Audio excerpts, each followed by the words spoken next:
Hello and welcome to the 10th episode of the year of being 70 with me. My name is Lisette Schuitenmaker and my long long time, what do you say in English, friend Lucy McCarrer, who initiated this podcast. And we're doing a weekly podcast about our lives, the times we have lived through, and what we do and how we found being 70.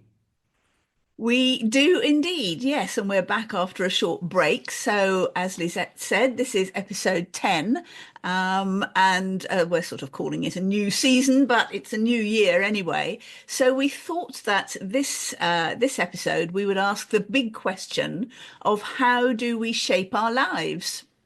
And we'll be looking at three parts of that in a way. So, what would each of us like this year to? How would we like it to unfold? What would we like it to bring? And Lisette came up with an excellent question of, are we shapers of our lives or are we responders? And then finally, what will be a miracle for each of us? And I thought Lisette would have an immediate answer for that because she suggested this question, and now I find out that she didn't have one, and I don't know what it is yet. So we're both going to come to that towards the end. What would be a miracle for us this Well, year? I'd like to start with a miracle Oh, because okay, that that would be frames it good. all. Because I was wondering when we wish each other Happy New Year, and I certainly wish everybody who listens and watches us a Happy New Year, whether they're 70 or much older or much younger. And then I go, what do we actually wish each other? Because what is happiness? And so I think happiness is, freedom from sorrow, which certainly is also freedom from war and famine and horrible situations that so many people in this world are in. And it is, on the other hand, the freedom to grow and blossom and fulfill our potential. But all of that, I think, is also I think we're happiest when we're in connection with self and with other people and the world around us, and maybe also the plants, the trees around us. But when we feel connected to the world and feel, in a way, loved and cherished. So that would be my miracle that, as For many you people to as feel that, possible, or for for everybody me to to feel, feel for that? everyone to feel that. That would be a real miracle. It would be. It would Yes. be indeed. Um, but then, there are so many horrible situations around the world. I kind of feel that I mean, it's absolutely a perfect wish, and but it would be an absolute miracle for that to happen for all those people who are But I in. don't give up on that miracle. No, no, no, and that's absolutely right. So Lisette, specifically you, how would you like 2025 to unfold for you? And it's an interesting year because we're a quarter of a century into this century suddenly. And it doesn't seem that long ago to me since the year 2000 and the Y2K bug and all that sort of thing. And Yeah, we somehow thought it's all the just, computers would yeah, go random or would stop. And we were, I mean, less computerized or ICT than we are now, but it was still yeah, kind of a bit of a you. And now yes. we are already 25 years, quarter of a century into the new millennium. Yeah, extraordinary. So Yeah. for this year, what are your hopes and wishes and plans, perhaps? Do you actually, I'm interested to know, do you set yourself goals for a year? Do you have New Year's resolutions? How do you think about the year My coming? New Year's resolutions are like, I was talking about this with my sister. She asked this too. And I said, my New Year's resolutions are always the same, to be more kind and more patient. So I do have a New Year's resolution, and I call that within myself is no more combining. And combining is when I go to see a friend, and then on the way there, I think I can go to the bookstore, but then I have too little time, and then I'm, kind of stressed in the bookstore because I can't immediately find the book, and there's another person, and they talk to the cashier person, and then I get into these unkind situations. So no more combining is my New Year's resolution. And do you have New Year's resolutions? I don't know. I'm not I kind of push back against the idea of setting very firm goals or having resolutions or having things that I feel I must achieve, because then I either I either fail and I'm disappointed, or I feel under too much pressure. I don't like having that sort of set, I don't like having things set in stone very much. So no, not, Yeah. I mean, Well, this my resolution is more like a practice. yes, Maybe it's I a good mentioned this one. already, I don't know, but I was sat next to an elder, a Greenland indigenous wise elder, and he asked me what I did, and I tried to explain, and then I asked him what he did, and he said, I aim to give everybody who comes within my field the best possible experience. Oh, that's lovely. And Very, I think that's, that's yes, that doesn't, such a good practice. that's very good practice. And it doesn't feel to me like one of those goals where you put yourself under pressure to achieve something by a particular time. It's just a lovely idea to be better. Yeah. And that, yeah, that Yeah, works it's for me. basically be a better person. So I could have all kinds of goals, like do more impact investing, or finally finalize my book on the money issue, what to do with money when you have more than enough. That would be a really good goal. But I don't know. I haven't set myself those kinds of goals either.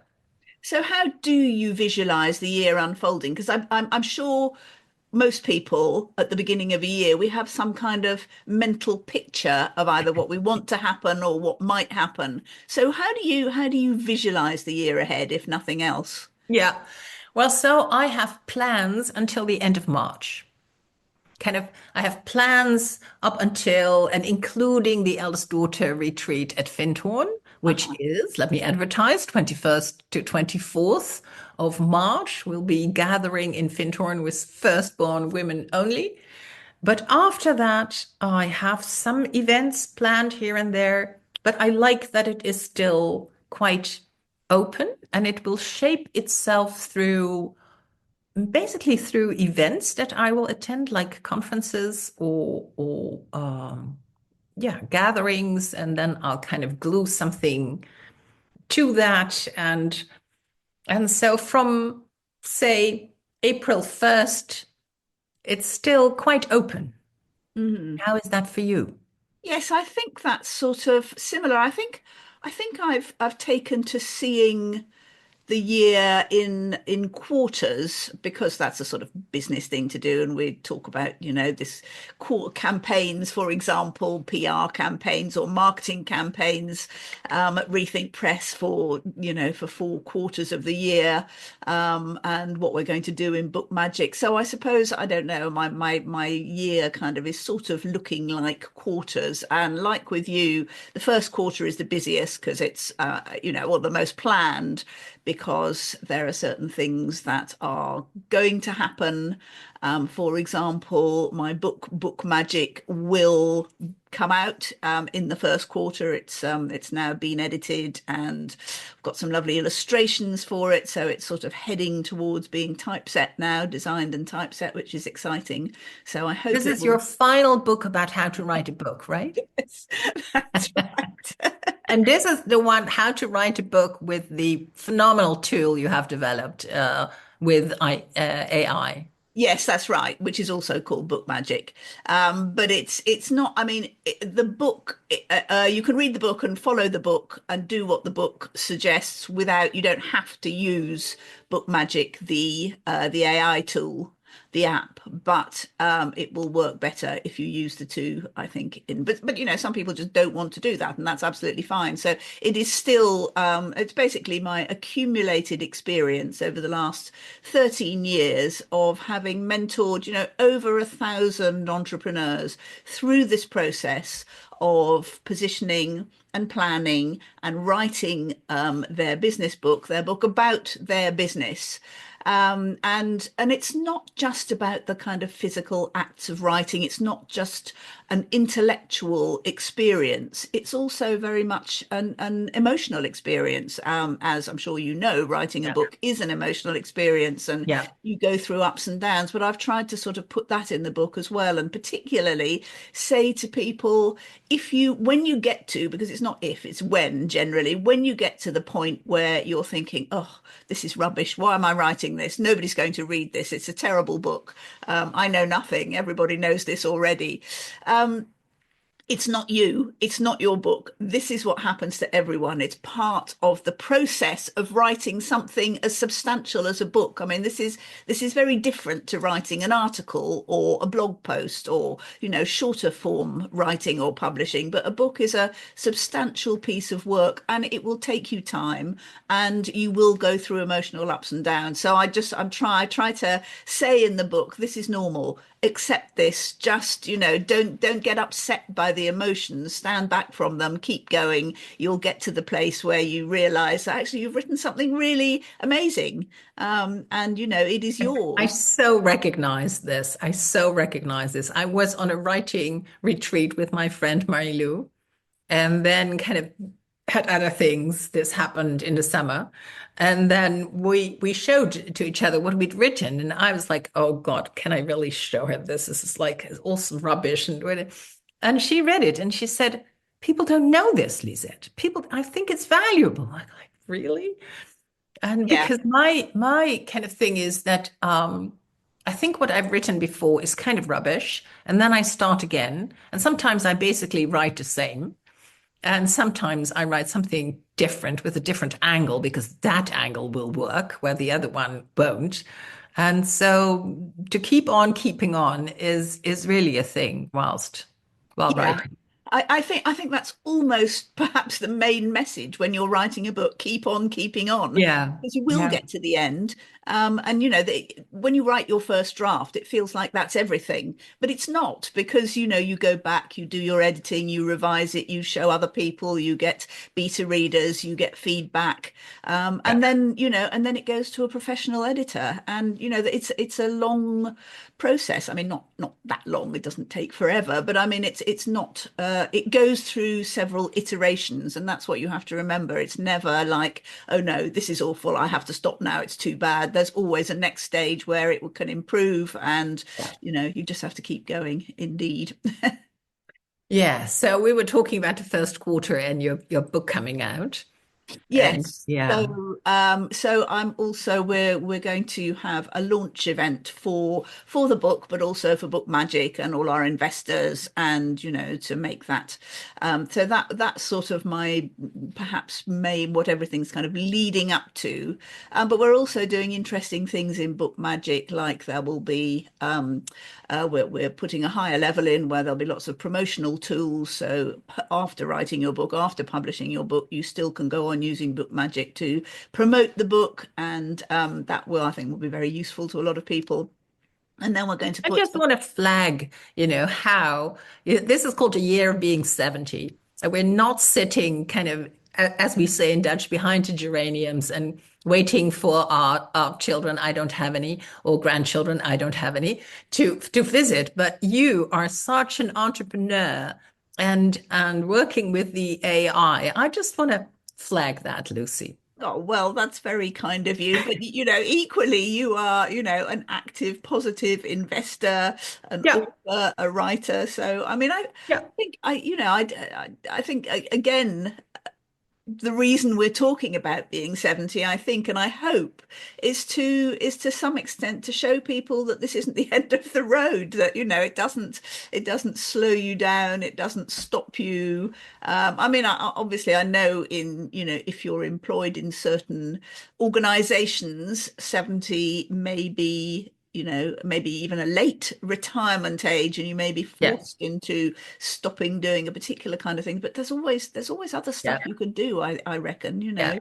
It's And there's so much volunteer work. I mean, I yeah, do volunteer work not in the sense of I'm not such a caregiver, but I do volunteer work in boards and things. That's all. There's so much to do in the world Yeah, and with really, I mean, we've children. talked about, our wisdom before, but it will be so wasted if, you stop now and everything that we know and have experienced and have accumulated over our long 70 years, I think is useful.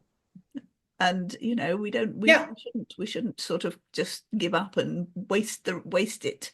Um, it's there's always somewhere it can be in yeah. someone it can be And helpful. so the year will take shape like that because, yeah, for me, I don't really think in quarters, although I have to do my VAT.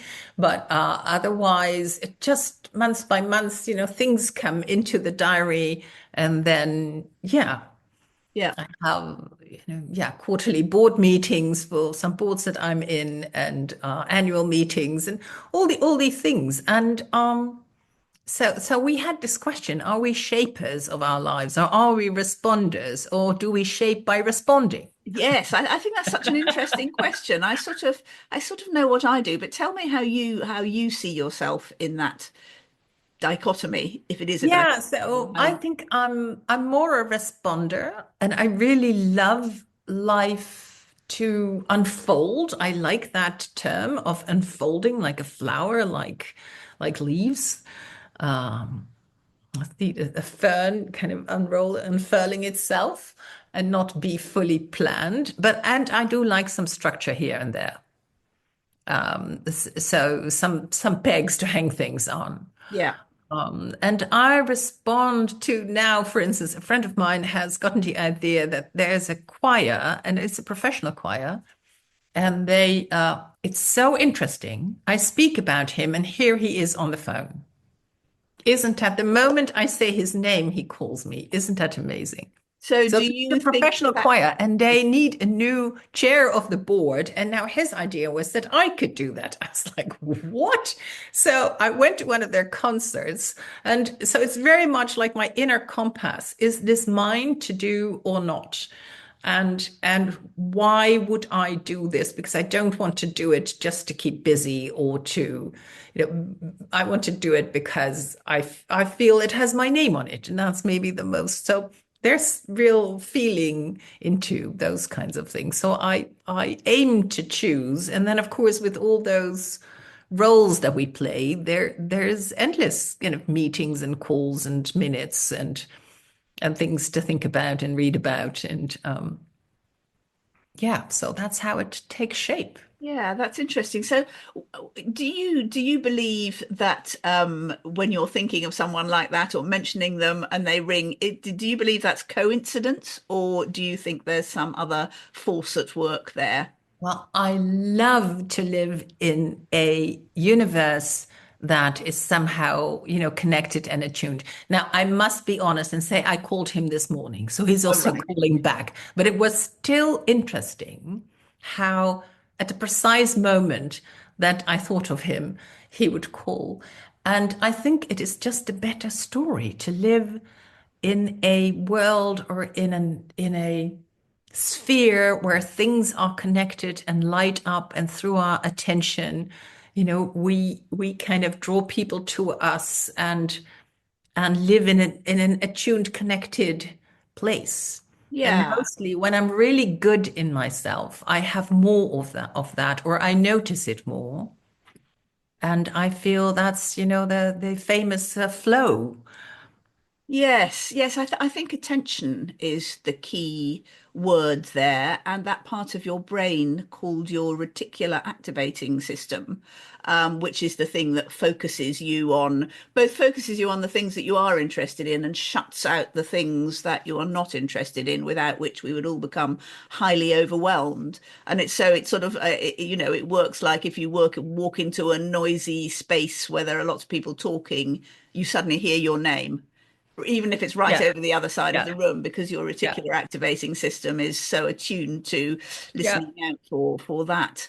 But I also like the more spiritual dimension that we're all part of the one life. And the one life is unfolding through all our actions, our thoughts, our connections. That's how life on this earth shapes itself. And yeah, I Yeah. like that image of the one life that is being led through all of us and animals and plants and microbes and all of us on this earthly experiment of cohabitation that It we're is. not very good at, that we're still learning how to do very We are. much. We are indeed. I was thinking Yeah. in terms of when you first posed this question yesterday about shaping and responding. I think as I've said, I don't set hard and fast goals because I just feel constrained by that. But twice I've had the experience where I've sort of put out what you might call an intention. And I've done it once. I was doing some sort of therapy with a coach. I'm not sure if it was therapy, but I wasn't sure where I was going next. I knew this was like over 20 years ago, and I knew that we wanted to move to the country. We were living in London at the time. And she said, draw a picture of your life in 2 years, 5 years, I forget what it was now. And I drew a house, and it was a farmhouse. And because I simply had some pens that color, I colored it yellow. And I just sort of, drew some people around it and made some notes on it. And then I put it away literally for probably a couple of years. And we bought a house. And as we were moving, I opened this drawer of my desk to sort of tidy up or get stuff out. And I found this drawing. And I realized that the house that we'd bought looked almost exactly Yeah. like the drawing. And, I don't know whether that was simply because I held that picture in my head all that time. And so I was attracted by, the house in the estate agents. And that's what happened. Or whether, there was something bigger, like, there was a vision inside me that sort of created itself. And the other thing, I like to live in that second reality. yeah, yeah. Yeah, I mean, and I guess it's a choice as to how you interpret what happens. But the second time that something like that happened to me was about 15 years ago. I did a course on teaching adults because I suddenly sort of was in a difficult situation. I thought, oh gosh, I need to do. Why have I not got a career? Why have I always been a stupid entrepreneur and a freelancer? I'm kind of, I now have. I'm in a position where I really need something solid. So I did a teaching course, which was absolutely life-changingly brilliant, extremely difficult. I was in my 50s at the time. But I knew by the end of the course or before that I would never be able to go and be a teacher. I did teaching practice and I found it very inspiring, and I wasn't bad at it, but I just knew that wasn't, I couldn't work within that environment on a long-term basis. And So I why thought, was that? um oh gosh, because it's very, I mean, teaching either adults or children in a school or a college, and I was kind of then qualified for teaching A-level children as well. So, sort of in the I sixes. don't know what A level No, is. no, it's the How last old two are A years of level school, children? the two final years of school, final exams. Um, Oh, and it 16, 17, 18-year 16, old? 17, 18, yes, but also adults as well. And what I'd been doing was teaching adult literacy in a college, people who'd come back to improve their literacy skills or get them there in the first place from nothing in some cases. And it was very enjoyable in a way, but quite difficult. It just didn't, it just didn't suit my skill set.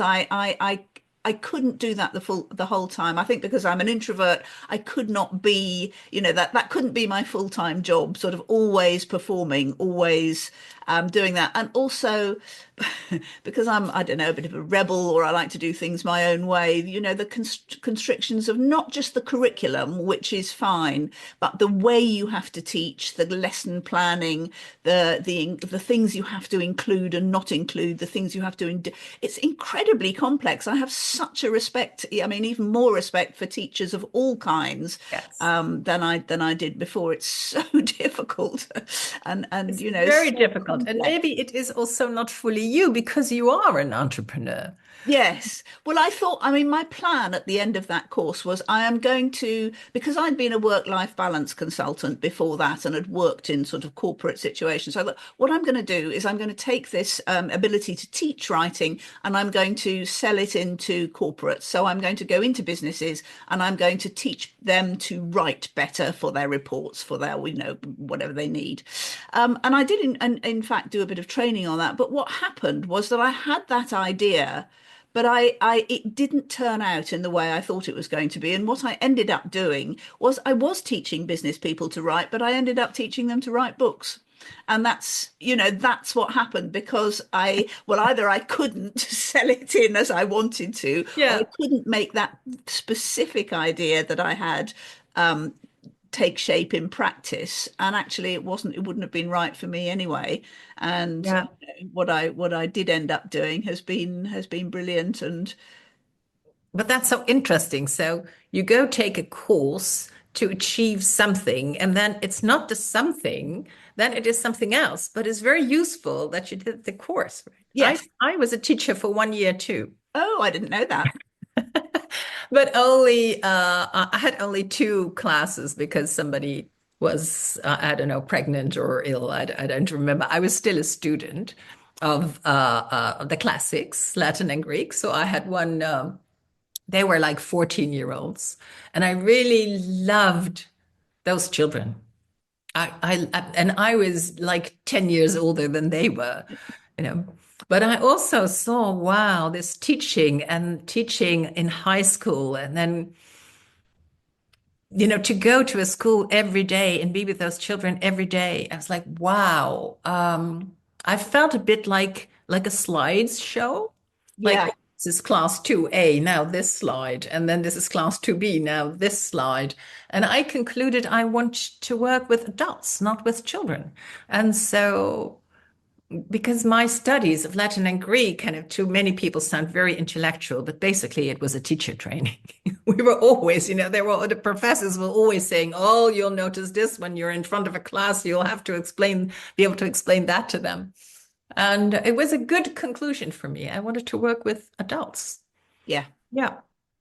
Yes, no, that's interesting. But to me, I mean, for me, I think that thinking about those things means that I'm a shaper in that I have ideas, but I allow them to be, and sometimes they just have to be because I can't make them anything other than that. I allow them to be very fluid, Yeah. and then I respond to the possibilities that come up in relation to those ideas. But I have a kind of guiding premise in my mind of what I want to do.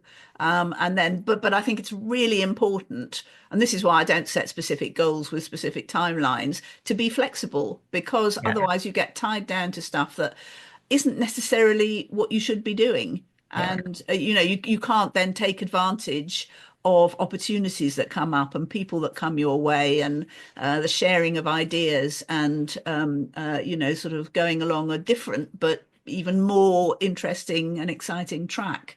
So I think I'm sort of, I'm part shaper, but I find it very important to be a responder as well. Yeah. In the eldest daughter retreat this time, we will really focus on leadership, on how we lead, whether we lead or whether we follow, or how we can, make others be their best version of themselves. And I very much wonder, we still need to kind of delve into the content, and we're doing this with Jill Emsley, who is a wonderful like leadership, expert teaching all over the world. Um, but I'm wondering, as I hear you speak, whether this is a very feminine way of having goals, but not knowing exactly how you get there or when you get there Yeah, each yeah. time. Because I like it too. I was just this morning in a conversation with a fellow board member who likes to kind of say, okay, now we've talked about this for, 40 minutes. What are we deciding? Whereas I'm like, well, the decision isn't really here. This is all information, it's information, but it's also information. We're not Yeah. there yet. And I like to keep it more open. He likes to kind of, yeah, but what is the next step? And so there's this, I work with him really well, this dance between allowing for life to inform us and to unfold out of our intentions of knowing, in all these organizations, there's always a next step that needs to be taken. And there are some goals, and we need to achieve things and make things happen. But there's also yeah, what we can't immediately think of. Yeah. And that kind of needs to be revealed to us through conversation and exchange of ideas and kind of playing ping pong with this or that. And then someone says something, oh, wow. Yeah. So I'm also always interested in those processes. Yes, and I think I'm in some ways a slow processor in that, I'll go into a board meeting, there'll be things to discuss, specifics to discuss, but particularly if there are new ideas, I will often kind of feel forced to, okay, make a decision. Yes, we're going to do this, or particularly I'm going to do this. This will be my next steps. And then I'll sleep on it. And the next day I'll think, no, that really isn't right. So by Yeah. the time the next board meeting comes along, somebody will then look at the list of actions that's supposed to have happened and say to me, have you done this? And I'll also be really annoying and say, no, I thought it was a really bad idea in the end, so I've done nothing, and I don't think I should do this. But maybe, or maybe I'll Yeah. have done something else. But I think I find it quite difficult to operate within those sorts of constraints of let's discuss something now, let's make a decision, let's move ahead on this. Yeah. And I sometimes, the decision is just there. It's glaringly obvious what needs to happen. And then it's kind of easy, right?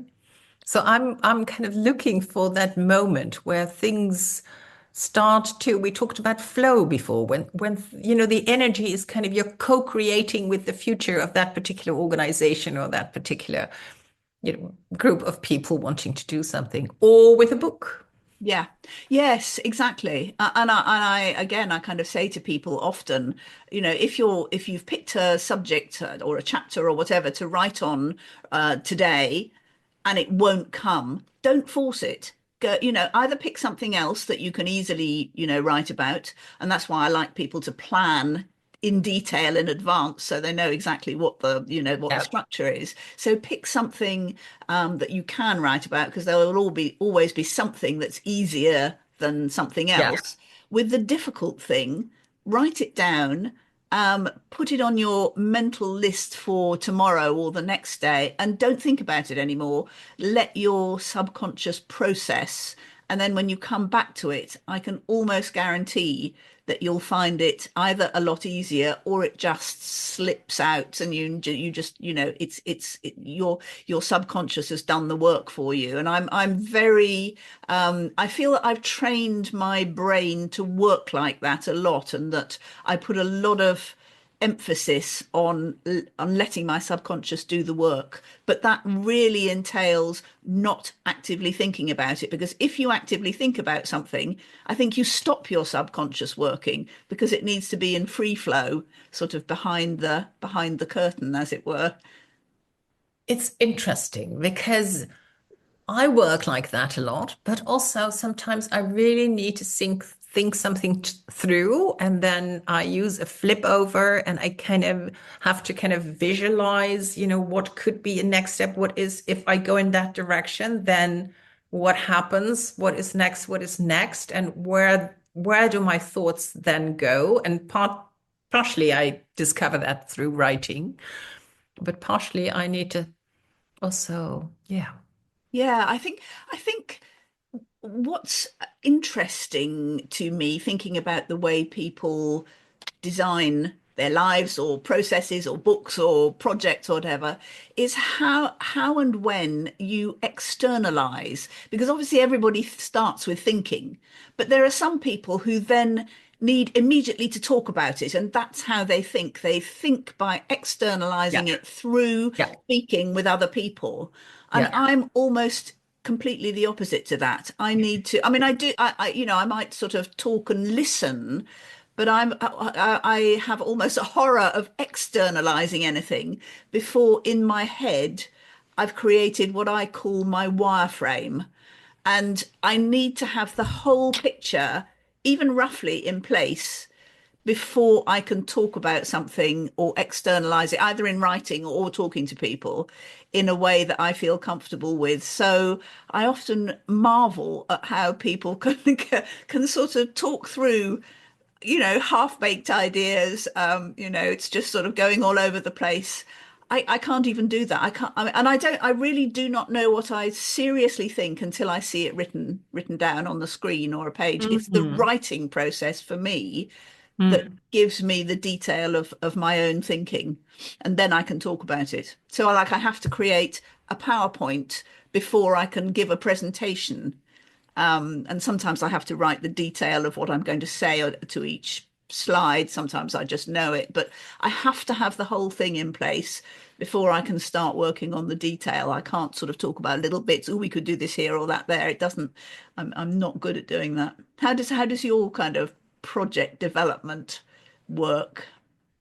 Well, with book, of course, when I wrote The Eldest Daughter Effect, I spoke to people about their, family situations for like a year and a half, and it was great fun. It was wonderful. I could speak to anyone and ask them, what is your place in the birth order? And they would all come, stories would come gushing out. And some I thought, oh, I can insert this little bit right here. And it really enriched up to the final day. It enriched. And then I spoke about, not having children to people or having children and how that was and why they had them. People always ask, why don't you have children? People hardly ever ask, why do you have children? But that was also No, a really good question to ask. definitely. Why did you have them? And then I did a book on widowing, which has only come out in Dutch, and so I had a year of talking about loss and grief and how we do that, and that was beautiful. And now I speak to people about money, and everybody has stories about money. So in that way, I speak about my topic, about my subject, but I don't really speak so much about how I write. That is more an intimate process between me and my thoughts and my fingers. But that's where I'm interested in the process, because I can see that the research process and talking to people and getting the stories is great fun and fascinating. And you're kind of putting them in place and thinking, oh, here's a theme here, and several people Yeah. have said that, and I'm going to do a chapter on this. But when it comes to starting to actually put it all together and then to start writing, what do you do next? Well, I will try and have chapters. And then in the chapters, kind of allocate stories, but also other books that I have read, the research that I've done, and then write it from there. Yeah.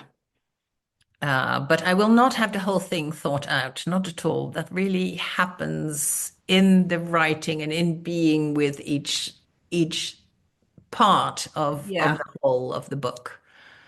Yeah. And Yeah. then at some point when it really it's so when kind of chapters start to refer to one another or talk to one another, or a person who is in chapter two kind of resurfaces again in another chapter and needs some that's what I really love. Yeah, Yeah. that's the magic. That's when it starts Yeah. to I think that really. my best example was a childless living, because I really couldn't get it together. I did not see the structure, and I called the publishers and said, I need more time. And they said, okay, well, if you need more time, how much do you need? I said, a year. And they said, well, it's already in the catalog. You can have a month. Oh my God. And then it's a four-part book, like the four seasons of our life, spring, summer, fall, and winter.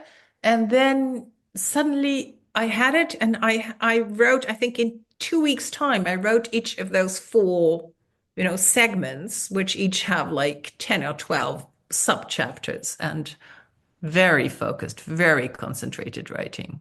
There's nothing like a deadline to get things There's moving. nothing like a deadline. Yeah. So what I ought to do in this year, 2025, is get a publisher Yeah. with a deadline because then I will write my book and then I can no longer kind of dilly-dally and start over every other week.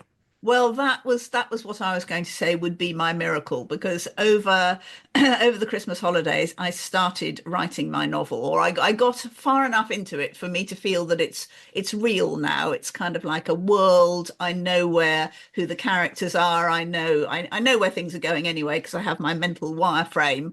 But it changes as I write. So exactly as you say, the characters sort of develop and new ideas come in through the writing. But so my miracle would be that I finish writing my book, let's say by sort of spring. I won't go in quarters for fiction, but maybe April, May, and then I find an agent and publisher for my novel. That will be my miracle for the year. Well, I think that's a good note to end this 10th episode on. We spoke about miracles. We spoke about what we envision for the year 2025 and whether we are shapers of our life and our work or whether we are more responders. And I think we're both a bit of both, and we have some very interesting plans for the year. So, yes, Absolutely. that has been a very interesting discussion. Not exactly how I envisaged it, but I think we've talked about some really Well, interesting. that's life, isn't it? That is And we'll do exactly it life. again We next had week, some big Lucy. ideas, and we kind of we responded to them. Yes. Okay. So, see you Well, next week. we'll see you next week. Goodbye for now.